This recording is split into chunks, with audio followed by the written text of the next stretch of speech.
This is Entrepreneurs Get Visible, the podcast for people who want more impact, influence, and income. I'm Anna Parker-Naples, and I'll be sharing with you proven methods from leading entrepreneurs that help you get visible as an authority in your field. Because anything's possible when you get visible.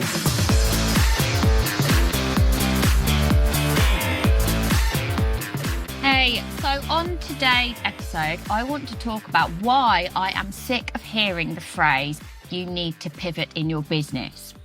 Now, I'm coming at this knowing full well that I have taken the chance before to pivot my business to change my focus. But right now, while we're in lockdown, what I'm seeing is so many people panic changing their business and not really giving due diligence, thought, or consideration to the direction that they're going to go into. Now, there's lots of reasons why you would want to change business focus. And you've got to make sure that if you are going to change your business focus, that it is something when we get to the other end of this, when we're out of crisis, when we're out of pivot, when we're out of the pandemic, that this is going to be a business that you want. Because if you put time, energy, and attention and consistency in your message now about what you provide a service for, then it's going to be much harder to revisit your old business and bring back the thing that you actually wanted to be doing in the first place. When we're clear and consistent in our message, that's what people know us for. And if you change that without really thinking, is that the business I want in the end? And I'm seeing this all the time, people just panicking and going in a slightly different direction that could be completely different to the thing they're actually talented at, good at, or an expert in, because they've got this fear-driven mechanism running. When, of course, we're in the scariest times we've ever lived through. So, of course, people are running on fear. But I want you to really stop before you make any big changes and think, am I doing this because I'm panicked about my financial situation right now? Or am I making this decision because it's actually something I want to do? Because if you put that effort into telling people you're going after a new direction, then that could sabotage all the work you've been doing in your business for the last few years. So first of all, let's just run through what it really means to pivot in your business and what that's looked like for me in the past. So it's when you have been going down a particular route with your business, known for a particular thing, and then you think, for whatever reason, I'm going to do something slightly different. Now, I am the queen of having pivoted and changed my business model, or making slight adjustments, course corrections, if you like, in my journey to being able to help other people and get my message out there. And so for me, my biggest pivot came when I realised I didn't want to be working just with mums in that kind of mum space, that I wanted to be working with much more ambitious entrepreneurs who were not necessarily parents. And for me, that felt right. I thought about it for quite a long time, intuitively. It felt good in my gut. It had actually been giving me some level of stress and tension for some while before I made that decision. And I knew in my gut, and I think we do have to trust our intuition and our gut feelings on things. I knew in my gut that making that decision, as hard as it felt at the time, was going to be the best thing for me.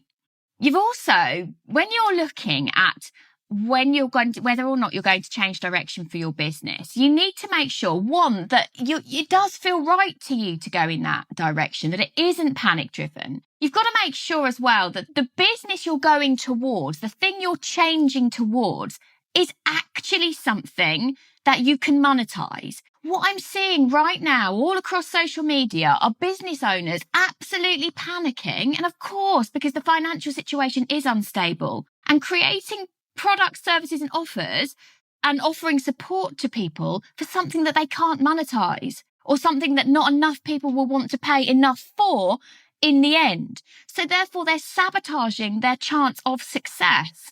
Because when we're out of this, I know a lot of people, particularly in service industries, want to help people. They have that calling. I know I certainly feel that drive to be able to lift people out of whatever they are facing.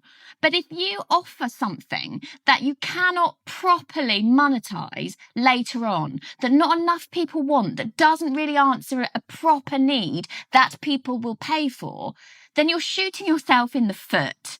And you've got to stop and think about that.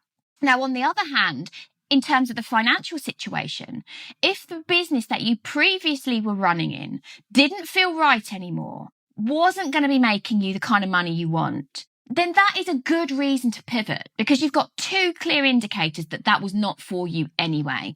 And so in that case, use this time well to manage what you're going towards, but make sure you're doing it because it's the right decision for you and that it's not fear-led. There's this phrase that kind of runs through my head that if it feels like a dead horse, if it looks like a dead horse, don't flog it anymore. And I think that that is true. And I think in these situations, if you have known for a while your business model isn't working or you've outgrown it, then fine, embrace this period and go with it. But my top tips for doing that would be embrace it fully. Don't sit on the edge, but make sure first and foremost that it's something you actually want to be doing. I can't tell you the amount of coaches, entrepreneurs that I see offering things that they're not skilled in, they're not passionate about, that they're not going to be able to monetize. And actually, yes, you might want to help people. You might right now be panicked and wanting to bring in more income. But if you're offering something that won't build you a business, then the whole thing is going to come crumbling down for you. So once you do know that you definitely want to change direction, that you definitely want to add in extra services or take your business in a whole other direction, then this would be my advice. I would build up interest, intrigue, and make it a full announcement. Take your followers, your friends, your connections with you. Let them build up to it. Don't just do it on the side and kind of do it on the back foot, half in, half out. You want to go all in and let people know that from here on, from this point on, you are going to be consistent in your message. And what I would recommend is that instead of doing just a couple of Facebook posts about it, you actually drive as much of your audience to watch one Facebook Live where you make an announcement. And from that point, you discuss exactly why you're making these changes to your working life, exactly what it means to you and what it's going to mean for your future clients and your present clients and your past clients, how they can come with you on that journey. And then you need to make sure more than ever that you are visible on social media, in your emails, with a consistent and clear message again and again and again, because that is how you are going to ensure that any changes you make in your business right now are going to serve you in the long run. Because there are lots of people out there right now who are uncomfortable selling anyway during the lockdown and the pandemic. But if you do not market yourself, if you do not get yourself visible right now, whether it's for a new direction or your current business, then you are not going to survive financially when we get to the other side. In every single recession, you read books about any recession that has happened in the modern world, the companies who do not market, who pull back on their marketing efforts or their marketing budget, are the ones who do not come out of the recession. They are the ones who do not survive. And that is not what you want. So whatever business you decide you're going to pivot to or change to, you have to make sure that it feels right and it isn't just through fear. You have to make sure it is a business you actually want, that people will actually buy in enough quantities for enough money that it is going to future-proof your own business success. So I just wanted to share that with you today because it is really bugging me, the amount of people who have started offering things for free potentially without forethought into what they want for their own business. So I hope that's been really useful. I'd really value your comments and thoughts on this topic. Take care. Thank you for listening to Entrepreneurs Get Visible. To get your free checklist on how to raise your profile and to find out about our community, go to annaparkernaples.co.uk/get visible.